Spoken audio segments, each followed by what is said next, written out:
waktu. Saya paling senang main bola dan hampir setiap hari saya main bola. Posisi saya itu selalu kalau bukan di bagian kanan dalam itu dari center forward. Jadi kapten lapangan selalu. Iya. Halo Sobat BPJS, ketemu lagi dengan saya Brosis di podcast BPJS Kesehatan. Bagaimana kabar Sobat semua? Semoga tetap sehat dan juga selalu semangat ya. Kali ini kita kedatangan narasumber yang sangat istimewa, yang pastinya banyak yang menunggu ingin tahu kisah hidupnya. Please welcome Ketua Dewan Pengawas BPJS Kesehatan, Profesor Abdul Qadir. Ya.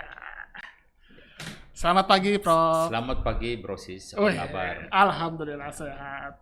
Prof sehat? Ya, alhamdulillah. Alhamdulillah. Kelihatan seger banget ya, Prof. Kita itu harus tetap jaga kesehatan.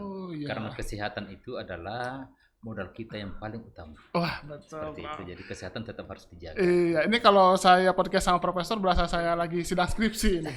Atau lagi bimbingan nih, Prof. Karena emang jarang-jarang saya bisa di podcast dengan Profesor. Ya, luar dulu biasa. itu orang punya kesan. Kalau profesor itu stigmanya adalah selalu umur tua, lanjut, kepala botak, dan kadang sudah mulai penampilannya tua. Ini sekarang profesornya masih muda. Wah, ini profesor yang gaul ini ya. Profesornya masih muda. Nah, Prof, kita tahu kan, Prof itu kan sudah 1 bulan ya di BPJS Kesehatan sebagai Ketua Dewan Pengawas. Nah, tentunya sebelum di Dewan Pengawas, Prof juga mengabdi di Kementerian Kesehatan. Dan kita tahu Kementerian Kesehatan itu kan sebagai regulator yang membuat kebijakan untuk kesehatan dan berkaitan dengan program JKN. Nah, apa yang kesan Prof rasakan setelah Prof menjadi Ketua Dewan Pengawas? Ya, tentunya agak berbeda posisi ya. Jadi kalau dulunya itu kami yang menyusun regulasi, menyusun kebijakan, kemudian BPJS itu sebagai implementator atau sebagai operator gitu. Maka tentunya ini berada pada posisi yang berbeda. Namun demikian saya kira ini justru memudahkan saya untuk bisa melakukan evaluasi, melakukan pengawasan karena semua regulasi itu berasal dari Kementerian Kesehatan dan ternyata itu adalah sesuatu yang memang sangat berhubungan dengan bidang saya dulu sebagai Dirjen Pelayanan Kesehatan di Kementerian Kesehatan. Oh, gitu. Jadi masih berhubungan ya, Prof? Masih berhubungan. Tapi kalau sekarang kesan untuk yang selama 1 bulan ini, Prof sudah merasakan atau sudah melakukan apa nih, Prof? Ya, tentunya yang pertama sekali kan tentunya setelah masuk di BPJS kan melakukan konsolidasi internal. Konsolidasi internal dengan teman-teman anggota Dewan Pengawas. Kemudian juga tentunya konsolidasi internal dengan teman-teman yang berada di manajemen. Mulai dari direktur utama, direksi sampai kepada deputi dan sebagainya. Itu penting. Kenapa? Karena untuk menyamakan persepsi, menyamakan pemahaman tentang bagaimana sih program JKN dan bagaimana sih tanggung jawab daripada BPJS Kesehatan ke depannya. Iya, karena memang konsolidasi yang paling pertama ya, Prof, paling penting. Karena memastikan dulu jangan sampai ada perbedaan persepsi ya, Prof. Nah, kalau suasana atau vibes organisasinya beda nggak sih, Prof, sama yang sebelumnya? Ya, saya kira di mana-mana yang namanya organisasi itu ya kerangkanya hampir sama. Kerangkanya hampir sama. Tentunya ekosistem dan lingkungannya akan berbeda.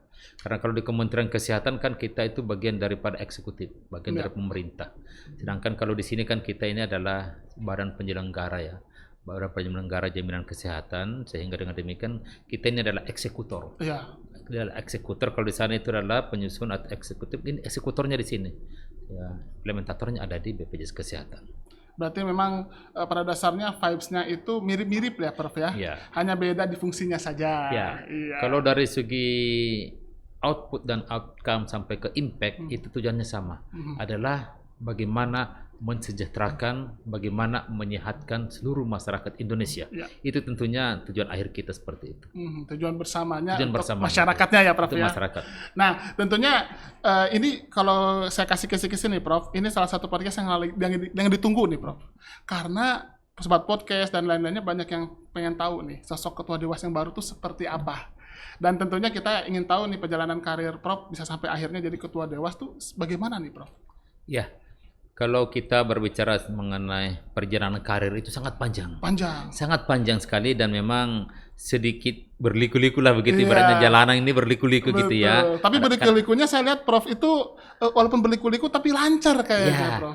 ada tanjakan, ada turunan gitu, seperti itu kira-kira. Jadi karir saya itu dimulai sejak saya diangkat menjadi dosen. Latar belakang saya kan dosen sebenarnya. Saya dosen di Fakultas Kedokteran Universitas Hasanuddin di Makassar. Jadi saya itu dosen sejak tahun 1989. Diangkat jadi dosen per 1 Maret. Nah, setelah itu tentunya tugas pokok saya adalah mengajar, membimbing mahasiswa. Dan tentunya juga saya melanjutkan pendidikan untuk spesialisasi. Jadi karena saya adalah dosen, maka saya harus menjadi dokter spesialis supaya bisa mendidik mahasiswa. Ya, saya ditugasilah saya di bagian THT, sehingga saya harus mengambil spesialis THT, ahli penyakit THT seperti itu.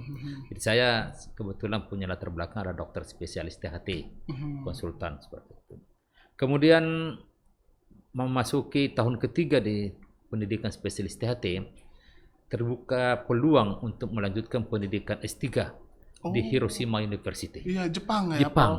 Ya, terpaksa lah saya mengadu nasib ke sana, ke Jepang, tentunya dengan segala macam keterbatasan bahasa, karena bahasa Jepang kan tidak sama dengan bahasa Indonesia dan bahasa Inggris gitu kan. Betul. Itu sangat berbeda.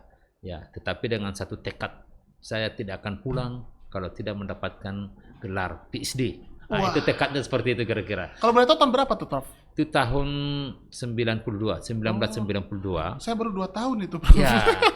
Dan saya selesai tahun 1997. Jadi selama 5 tahun belajar di Jepang untuk mendapatkan gelar PhD S3. Wah, memang kendala bahasa emang agak unik di Jepang. Saya juga bahasa Jepang taunya arigato doang. Sisanya saya nggak tahu nih. Dan memang yang saya baca nih, Prof, saya kan pasti ingin tahu dulu nih sosok profesor ini, dan ternyata prestasinya tuh berkilau. Kalau profesor tuh katanya sering juara kelas dulunya juga ya, Prof ya. Jadi di SD, SMP, SMA-nya tuh kayaknya kalau nggak juara tuh bukan profesor kayaknya, bukan Prof Kadir ini. Ya, kebetulan barangkali ya.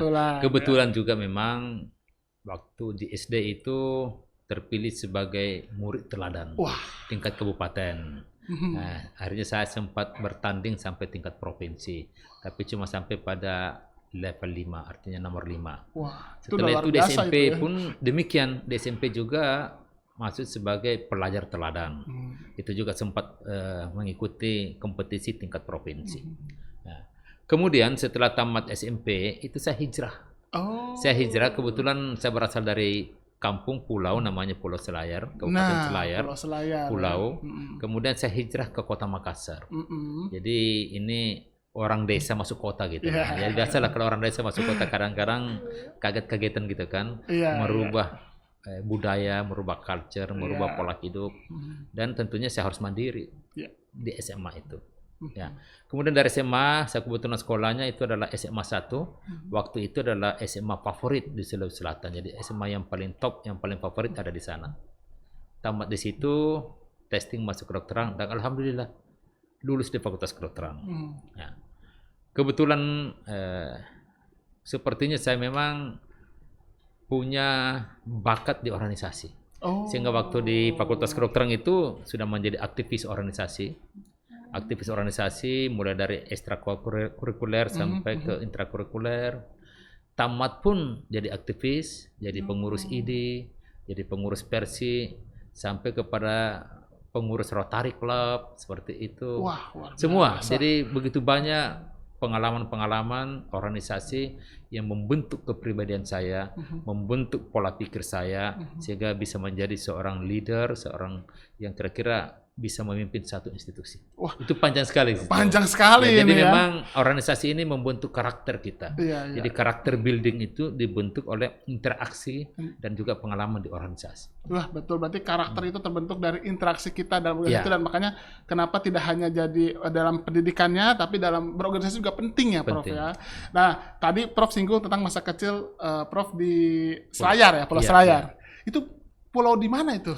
Itu di ujung paling selatan Pulau Sulawesi. Coba kita lihat nih, Prof. Ada di sini, Prof. Iya. Nah, itu Sulawesi, Prof. Iya, itu yang ada di bawah sini. Ini di bawah ini. Jadi kalau kita dari Selayar menuju ke Makassar itu melewati beberapa kabupaten. Ada Bulukumba di situ ya. Tapi ini kepulauan sebenarnya. Kepulauan. Jadi ini bukan cuma satu pulau, tapi ada 88 pulau. Oh, banyak. 88 pulau kecil, di mana dia berbatasan langsung dengan NTT, Nusa Tenggara Timur. Jadi kalau kita mau lihat perbatasan antara Sulawesi Selatan dengan NTT itu ada di pulau ini. Kalau Prof yang di kota mana? Di pulau besar ini, di kota Benteng, di ibu kota ya. Oh, di ibu kotanya ya. Waduh. Berarti dari sini Prof ke Makassar, untuk SMA-nya ya. Makassar ya. Waduh, itu tinggal sendiri di sana, Prof? Di Makassar. Ya, di Makassar tentunya karena orang tua di pulau ini, di kota Benteng, kota Selayar ini, maka saya ikut sama kakak saya yang kebetulan kerja di sana. Ya. Nah, bicara tentang keluarga nih ya, Prof. Saya juga baca-baca katanya Prof itu memilih beda jalur nih. Katanya kan kalau keluarga Prof itu keluarga pendidikan. Betul. Nah, Prof memilih jalur kesehatan. Ya. Itu ada sejarahnya nggak nih, Prof? Kenapa bisa pilih kesehatan? Jadi orang tua saya itu background-nya dulu adalah guru. Setelah itu beliau jadi pamong praja, artinya kerja di pemerintahan gitu.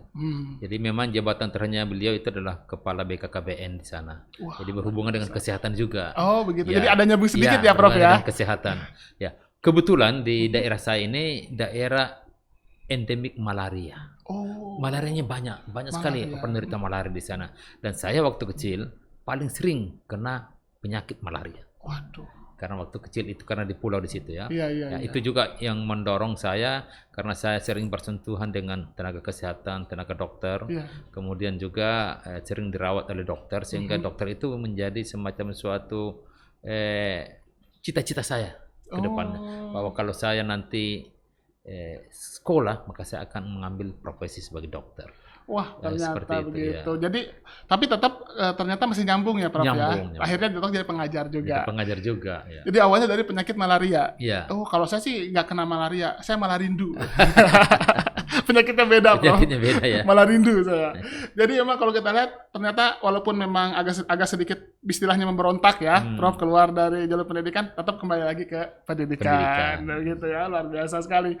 Lalu juga di sini kalau Prof sendiri, kalau ketika jadi dokter nih, pengalaman apa yang mungkin Prof pernah rasakan atau pernah alami gitu? Ya, karena sebagai dokter tentunya kan kita akan berhadapan dengan pasien.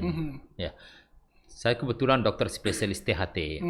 Kemudian juga saya setiap hari praktek swasta di rumah. Kemudian juga bekerja di rumah sakit. Ada rumah sakit pemerintah dan rumah sakit swasta. Sebenarnya sih untuk bagaimana melayani pasien, itu yang paling penting kita bangun dengan pasien adalah hubungan emosional. Hubungan emosional dokter dengan pasien. Yang paling utama, kita harus memperlakukan pasien itu sebagai mitra. Jangan dianggap sebagai sesuatu yang menjadi objek begitu. Oleh karena itu memang yang harus kita bangun adalah dokter-patient relationship atau hubungan dokter dengan pasien.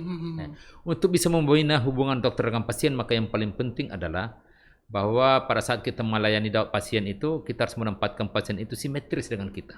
Jadi jangan memposisikan dokter itu sebagai asimetris, di atas dari para pasien di bawah, sehingga dengan demikian dokter itu selalu merasa dirinya benar, selalu menekan pasien dan sebagainya. Kita harus simetris, sehingga posisi kita bisa terjadi dialog antara dokter dengan pasien, sehingga bisa terbangun yang namanya trust atau kepercayaan pasien kepada dokternya seperti itu. Karena memang betul Prof ya, betul. Kalau kita lihat memang kalau dokter itu memang kalau sudah terbangun hubungan emosionalnya yang kuat, pasien tuh akan merasa nyaman gitu, dan dia lebih terbuka terhadap apa yang dialami. Dan juga dokter juga nanti akan lebih mudah untuk mengidentifikasi ya, Prof ya, gitu. Lalu ada pesan untuk dokter Indonesia bagaimana nih, Prof? Pesannya terutama bagi peserta JKN nih. Ya, jadi yang pertama bahwa untuk dokter-dokter kita ya, yang pertama sekarang ini adalah zaman di mana zaman kompetisi.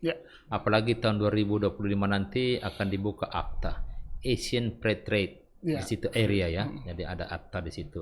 Di mana pada saat itu tentunya tidak ada lagi borderline, tidak ada lagi batas-batas negara antara Singapura, Malaysia, Indonesia. Batas-batas negara itu terbuka lebar.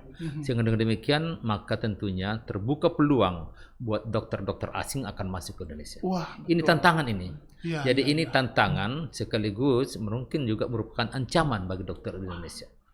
Oleh karena itu tidak ada jalan lain untuk kita bisa bertahan sebagai dokter Indonesia untuk menjadi tuan rumah di negara sendiri adalah meningkatkan kompetensi, meningkatkan pengetahuan khususnya di bidang digitalisasi layanan kesehatan.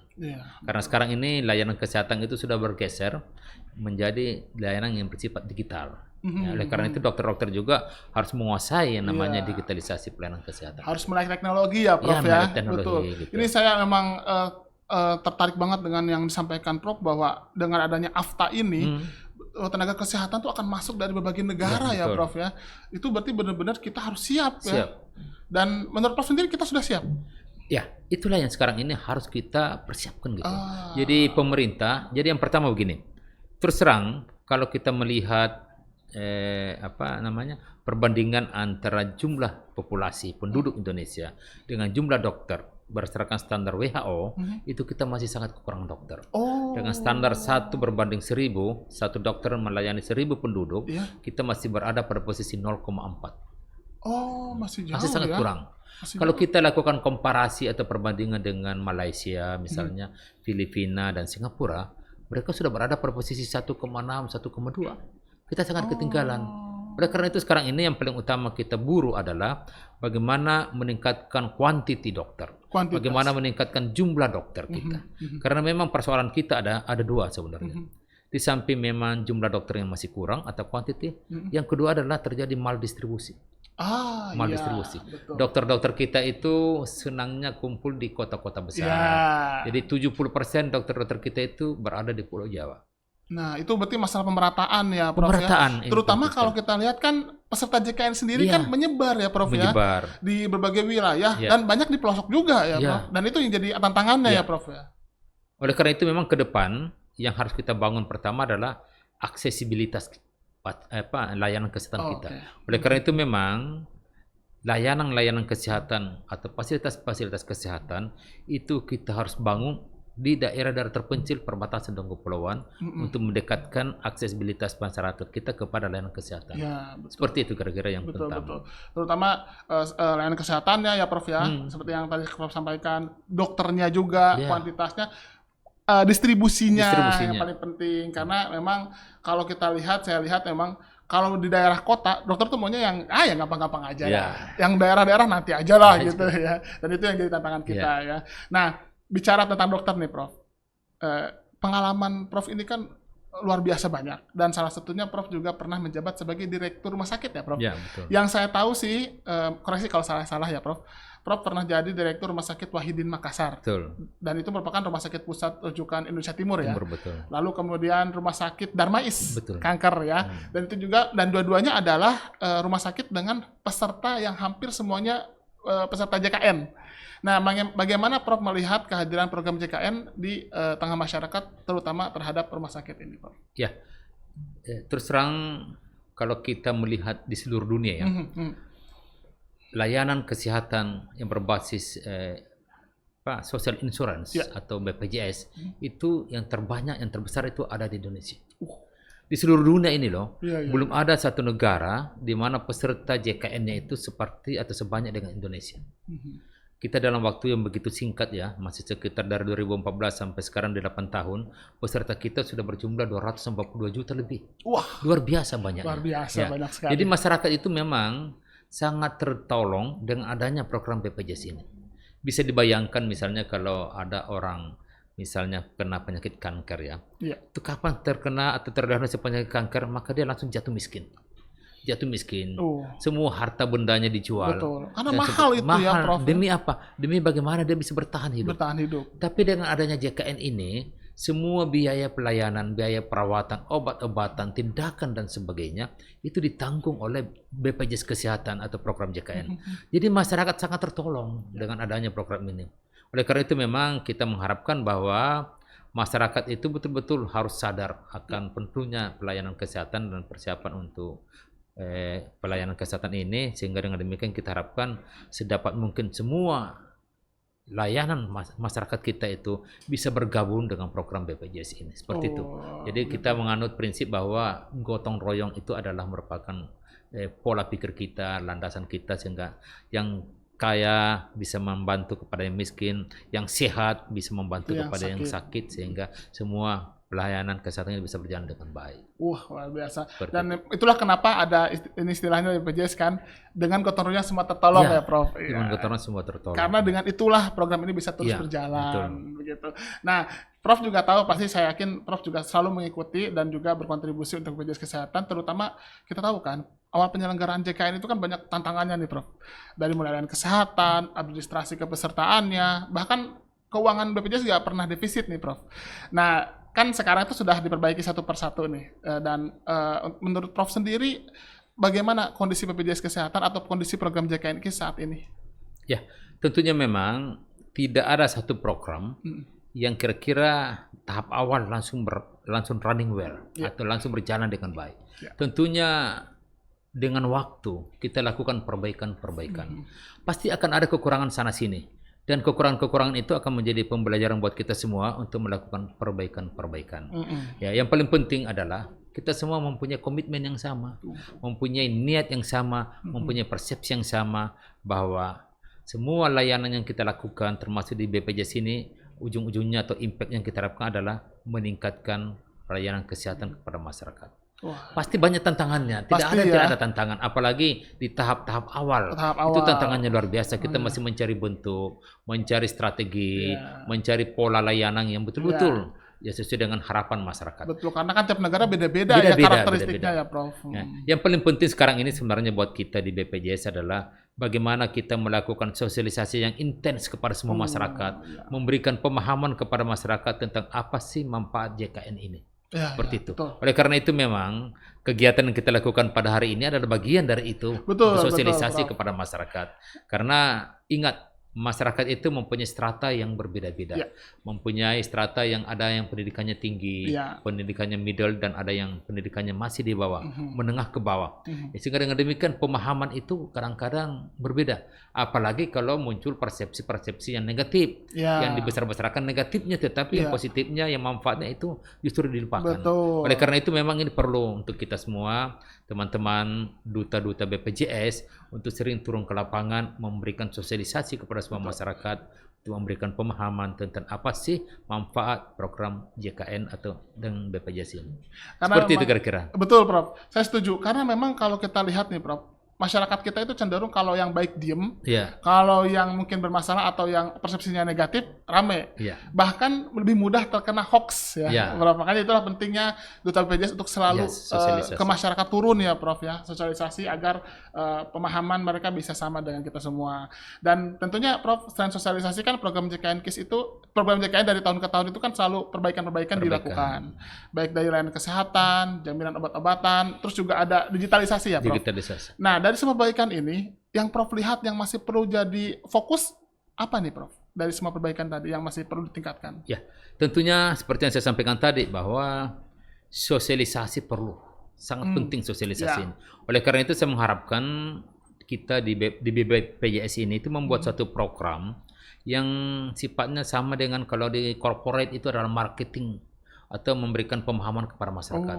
Oleh karena itu memang sekarang diharapkan bahwa untuk kegiatan sosialisasi ini sedapat mungkin itu kita menggunakan media sosial. Wah, betul. Jadi manfaatkanlah yang namanya podcast, manfaatkanlah yang namanya Instagram, manfaatkanlah namanya misalnya TikTok dan YouTube, Facebook dan sebagainya, YouTube. Itu manfaatkan semuanya itu untuk memberikan pemahaman kepada masyarakat. Karena begini, generasi kita sekarang ini kan 40% itu adalah generasi milenial. Milenial ini adalah sesuatu generasi yang sangat independen. Dan mereka sangat lekat dengan media sosial. Betul.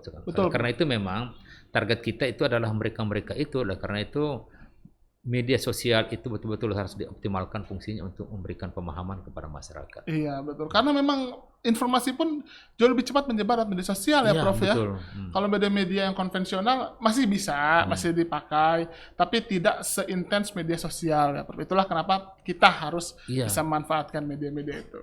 Nah, kalau bahasan tentang BPJS sudah, sekarang tentang Prof lagi. Kalau Prof tuh hobinya apa, Prof? Sebenarnya sih saya dari kecil itu hobinya olahraga. Dari kecil. Jadi waktu mulai dari SD itu saya main bola. Main bola? Ya, karena waktu itu kita kan badan kita masih kecil, masih lincah berlari dan sebagainya. Itu main bola itu. Saya paling senang main bola dan hampir setiap hari saya main bola. Posisi saya itu selalu kalau bukan di bagian kanan dalam itu dari center forward. Jadi kapten lapangan selalu. Jadi kapten lapangan itu. Wah. Paling senang main bola. Saya juga senang Prof main bola, cuman posisi saya sebagai cadangan terus. Jarang dimainin. Saya sering main bola. Kalau favoritnya apa nih, Prof? Kalau bola favorit? Ya kan sekarang kan ada Munchen. Oh, Munchen. Iya. Macam-macam lah. Yang jelas yang paling favorit kita itu kan adalah PSSI. PSSI, ya betul. Walaupun masih sering kalah tapi sekarang mulai bangkit lagi. Betul. Kita tetap dukung ya, Prof. Walaupun sepak bola. Kalau sekarang hobinya selain kan bola mungkin dulu kecil ya. Kalau olahraga sekarang apa yang sering? Ya sekarang ini ya tentunya karena begini. Olahraga itu sangat penting untuk kesehatan. Setuju. Karena olahraga itu minimal bisa memperkuat kita punya imunitas daya tahan tubuh kita. Betul. Kemudian juga dapat mengurangi kemungkinan terjadinya penyakit-penyakit degeneratif. Wah, betul. Karena faktor umur gitu ya. Iya. Nah, oleh karena itu sekarang ini sesuai dengan perkembangan umur tentunya saya olahraganya kadang-kadang renang. Jogging pasti setiap hari. Kemudian juga saya naik sepeda. Nah, kalau bicara tentang sepeda nih, saya juga suka nih Prof naik sepeda. Iya. Nah, ada nih gambarnya, saya naik sepeda. Oh iya. Cuman sepedanya kayak gini, Prof. Karena nggak kuat menahan beban, sampai kempes bannya. Kempes ban. Karena Prof juga sering sepedahan jauh ya, Prof ya? Ya, saya kan ikut grup. Jadi ada klub sepeda. Jadi kalau kami di itu ada namanya Medical Cycling Club. Jadi kelompoknya itu dokter-dokter semua. Jadi kita itu sebenarnya itu jadi tempat hiburan. Jadi pada saat kita naik sepeda itu jadi hiburan. Kita butuh ventilasi mengeluarkan semua unek-unek kita di sepeda gitu. Ini ya Prof ya? Iya, itu naik sepeda itu dan udah bener-bener. Ya bisa ya sampai kadang-kadang per hari kita bisa minimal 20 kilo. Wah, 25 jauh kilo, juga ya Prof. Kilo. Ini udah kelihatan kayak atlet Prof. Atlet pesepeda nih Prof. Luar biasa. Jadi harapan kita bahwa memang olahraga itu penting. Betul. Untuk menjaga kesehatan kita. Dan saya juga rasakan sendiri, Prof, kalau olahraga itu juga meningkatkan, mengurangi stres juga ya, Prof ya, dan meningkatkan mood. Iya, kita jadi semangat terus dan kualitas kerja kita juga naik ya, Prof ya. Betul. Wah, benar. Ini patut ditiru sekali ya. Sudah cerdas, pengalaman organisasinya banyak, jaga kesehatannya pinter lagi, Profesor Kadir ini. Teman-teman pasti bisa meniru nih semua habitnya dari Prof ini. Kalau makanan kesukaan apa, Prof? Ya, kalau saya itu kan orang kampung, Pak. Iya. Jadi makanan kesukaannya juga adalah makanan kampung. Makanya gitu. Prof selalu bilang, Prof tuh anak pulau selalu bilang. Karena kalau saya anak gembala, Prof.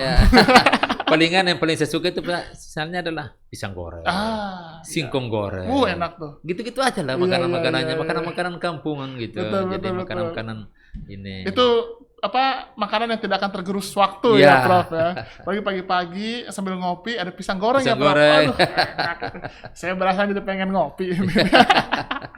Nah, kalau pisang hijau suka Prof? Oh ya pastilah.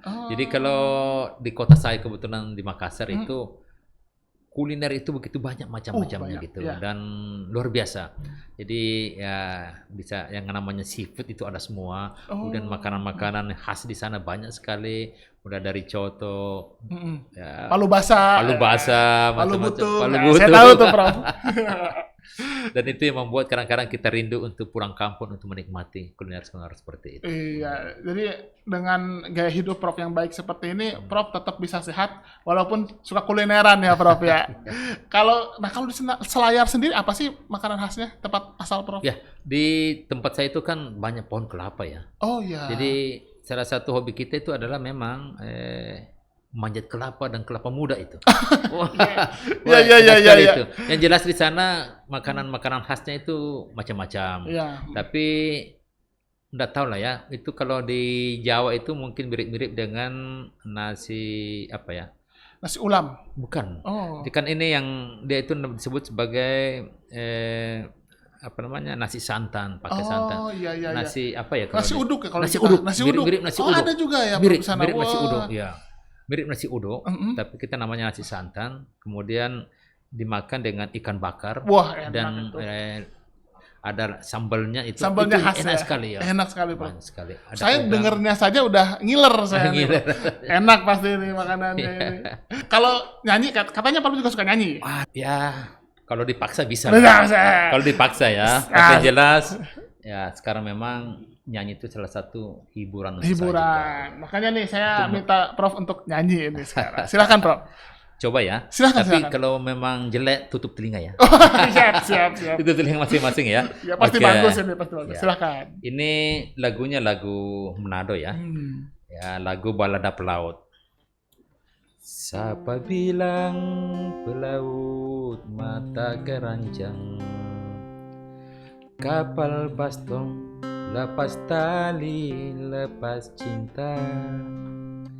Siapa bilang pelaut pembatu nangan, jangan percaya mulut rica.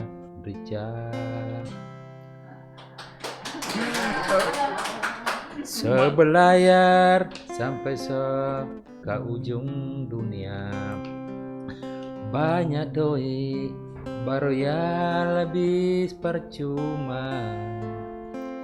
Dorang bilang pelaut obral cinta, dompet so kosong baru ingat rumah.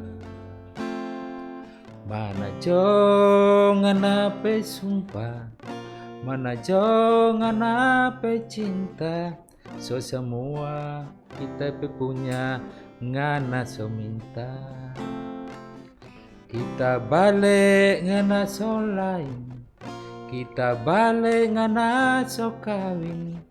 Jikar kanan payah kondios cari lain.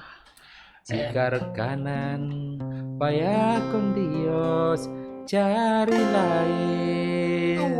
Nah, terima kasih. Wah, enak banget Prof. Ini sih nggak bikin pusing gini suaranya nih, enak nih. Ini emang bukti ya kalau ternyata manusia itu memang sangat hebat kalau dia bisa mengasah dirinya. Prof Kadir ini buktinya, sudah cerdas segalanya, jago nyanyi juga gitu, multi talenta banget gitu Prof ya. Kayaknya work life-nya balance banget nih kayaknya kalau Prof. Ya karena apalah ya, ya tentunya perjalanan hidup begitu panjang. Ya, betul. Dengan perjalanan hidup begitu panjang, tentunya liku-liku kehidupan juga banyak kita lalui. Ya. Dan tentunya itu ada suka dan duka di situ. Betul, Pak. Ya, tapi yang paling penting bahwa dalam hidup ini kita selalu harus optimis. Ya. Dan harus optimis dan selalu percaya kepada Yang Maha Kuasa, bahwa Yang Maha Kuasa atau Allah Subhanahu wa taala selalu memberikan yang terbaik buat kita. Wah, ini Begitu. Itu yang paling penting. Jadi kita tidak perlu pesimis, tidak perlu kecewa, karena kadang-kadang tidak semua cita-cita, tidak semua keinginan kita bisa capai. Iya, betul. Ya, seperti itu. Oleh karena itu, segala sesuatunya kita gantungkan kepada Yang Maha Kuasa. Wah, betul. Bahwa apapun keputusan Allah itu adalah yang terbaik. Wah, saya kira itu filosofi sehingga hidup kita jadi ringan. Jadi bahagia terus ya Prof ya. Terus, gitu. Jadi kita karena bisa tidak ada menerima. merasa kecewa dan sebagainya. Wah, luar biasa. Jadi simple ternyata. Ya. Kesuksesan Prof itu ternyata dari pola pikir Prof yang sangat sederhana. Ya. Bahwa kita memang hidup, yang penting kita percaya saja bahwa Allah tuh Tuhan pasti akan memberikan yang terbaik. Yang terbaik. Begitu ya. Nah, sebelum kita akhiri podcast yang luar biasa asik ini nih Prof nih. Sebenarnya saya masih pengen banyak ngobrol sama Prof. Cuman waktu terbatas. Ya kan masih lain kali bisa. Nanti kita bisa ketemu lagi ya Prof. Nah, ada nggak pesan-pesan untuk Duta BPJS Kesehatan juga untuk masyarakat Indonesia terkait program JKN ini? Pasti teman-teman pengen tahu nih Prof. Ya. Silahkan Prof. Tentunya saya mengucapkan terima kasih kepada seluruh masyarakat Indonesia yang telah ikut berpartisipasi dan menjadi peserta BPJS Kesehatan. Dan tentunya juga ucapkan terima kasih atas kepercayaan seluruh masyarakat terhadap pelaksanaan program JKN ini. Dan kami tentunya memohon dukungan agar semua masyarakat memberikan dukungan kepada BPJS Kesehatan yang dipercayakan oleh pemerintah sebagai badan penyelenggara. Harapan kami tentunya kepada semua masyarakat Indonesia yang belum menjadi peserta, harapan saya kiranya semua bisa ikut mendaftar sebagai peserta BPJS Kesehatan, karena dengan motto bahwa dengan gotong royong semua tertolong, maka tentunya ini sangat membantu masyarakat Indonesia. Oleh karena itu harapkan teman-teman masyarakat Indonesia di seluruh pelosok Indonesia untuk bisa mendaftar, dan tentunya tidak cuma sekedar mendaftar, tapi yang paling utama adalah rutin membayar iuran tepat waktu setiap bulannya. Itu yang paling utama. Dan tentunya kita harapkan bahwa tetap menjaga kesehatan, karena memang kesehatan itu tidak ada artinya, tetapi tanpa kesehatan semuanya tidak ada apa-apanya. Wah, seperti itu. Jadi kesehatan itu adalah hal yang paling utama.